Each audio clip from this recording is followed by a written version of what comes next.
আমরা রংপুর অঞ্চলে একটি ঐতিহ্যবাহী নদী আছে, সেটি হল তিস্তা নদী।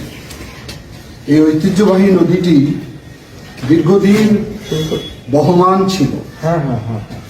এই নদী ঘিরে এখানে কৃষ্টি কালচার তৈরি হয়েছে। এই অঞ্চলে মানুষের এক সময় গোলা ভরা ধান ছিল, গোয়াল ভরা গরু ছিল, পুকুর ভরা মাছ ছিল, মুখে ভাইয়া গান ছিল। তিস্তা পাড়ের মানুষ আনন্দে জীবন কাটাতো। তিস্তা নদী আমাদের মায়ের মতো ছিল। সেই তিস্তা নদী এখন শুকিয়ে মরুভূমিতে পরিণত হয়েছে। তিস্তা নদী এখন ধুধু বালুচর। এটির নানাবিধ কারণ রয়েছে। প্রধানত কারণ হচ্ছে তিস্তা নদীর উজানে পার্শ্ববর্তী দেশ শুকনা মৌসুমে পানি আটকে রেখে তিস্তা নদীকে শুকিয়ে ফেলেছে। এর ফলে বর্ষার সময় বিনা কারণে এভাবে পানি ছেড়ে দেওয়া হয়, যখন এই তিস্তার অববাহিকা বিস্তীর্ণ অঞ্চল প্লাবিত হয়, বাড়িঘর ভেঙে যায়, লক্ষ মানুষের ভিটামাটি উচ্ছেদ হয়েছে, বাড়ি ছাড়া হয়েছে, ছিন্নমূল মানুষে পরিণত হয়েছে। এর ফলে তিস্তা এখন আমাদের দুঃখের কারণ। যে নদী একসময় আমাদের প্রাণ ছিল, ভালোবাসা ছিল, সেই তিস্তা এখন আমাদের এই অঞ্চলের মানুষের দুঃখের মূল কারণ। দীর্ঘদিন যাবৎ বিভিন্ন সামাজিক সংগঠন আন্দোলন করেছে তিস্তার পানি ন্যায্যের দাবির জন্য, এবং তিস্তাকে একটি পরিকল্পনার মাধ্যমে নিয়ে এসে সংস্কারের কাজ করা হয়েছে। কিন্তু আপনারা সবাই জানেন যে বিগত সরকার শুধু প্রতারণাই করেনি, পরিহাস করেছে আমাদের সাথে।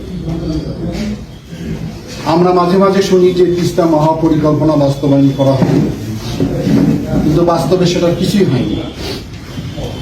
আমরা এটাও জানি যে আমাদের বন্ধু প্রতিম দেশ চীন এখানে অর্থায়ন করার জন্য আগ্রহ প্রকাশ করেছিল, একটি স্মারকও স্বাক্ষরিত হয়েছিল। কিন্তু কি কারণে, কি রহস্যে সেটা আলোর মুখ দেখতে পারিনি। এবং আমরা যতটুকু জানি সেই স্মারকের মেয়াদও উত্তীর্ণ হয়ে গেছে।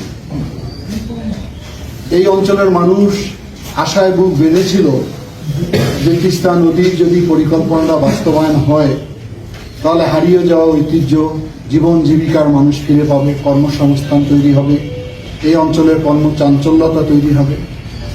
কিন্তু সেটা কোনো কিছুই হয়নি। এখন তিস্তার দিকে তাকিয়ে দেখলে আমাদের সকলের বুক হাহাকার করে। আমরা এই অঞ্চলের মানুষ হিসাবে আমরা এটাকে মনে করি, এই অঞ্চলের মানুষ যদি আমরা ঐক্যবদ্ধ না হই, আমরা যদি দাবিটা সমস্বরে উচ্চারিত না করি, তাহলে কোনো সরকারই এটা পরিকল্পনা বাস্তবায়ন করবে না। সেই নিরিখে, সেই লক্ষ্যে আমরা একটি আন্দোলনের কর্মসূচি ঘোষণা করেছি। এটি হলো আগামী 17 এবং 18 ফেব্রুয়ারি 48 ঘন্টা লাগাতার আমরা জনতার সমাবেশ করব এই তিস্তা পাড়ে। এই কর্মসূচিতে আমাদের 5টি জেলার সর্বস্তরের মানুষ অংশগ্রহণ করবে। নীলফামারী, রংপুর, লালমনিরহাট, কুড়িগ্রাম এবং গাইবান্ধা। এই 130 কিলোমিটার অঞ্চলব্যাপী এই অবস্থান বা জনতার সমাবেশ থাকবে। এই 48 ঘন্টা লাগাতার কর্মসূচি আমাদের থাকবে।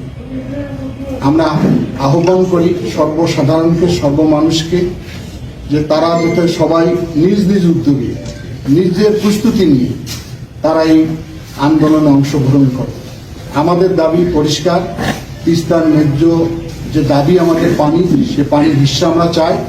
তিস্তা পরিকল্পনা বাস্তবায়নের মধ্য দিয়ে তিস্তা নদী শাসন করা হোক, সংস্কার করা হোক, এবং যে পরিকল্পনা গ্রহণের কথা আমরা শুনেছিলাম যে সেখানে স্যাটেলাইট শহর করা হবে, ইকোনমিক্যাল জোন করা হবে, সেখানে পর্যটন নগরী তৈরি করা হবে, সেটা আমাদের দাবি। এটা যদি বাস্তবায়ন করা হয়, তাহলে আমি মনে করি এই রংপুর অঞ্চলের মানুষের ভাগ্যের পরিবর্তন হবে। রংপুরকে যে অভাবী এলাকা হিসেবে চিহ্নিত করা হয়, সেটারও একটা পরিবর্তন আসবে।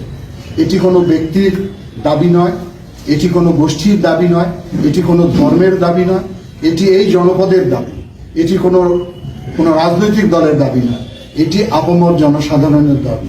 আমরা আশা করি আপনারা আমাদের এই কর্মসূচিটা প্রচার করে জনগণকে উদ্বুদ্ধ করুন এবং তারা যাতে এই কর্মসূচিতে অংশগ্রহণ করে।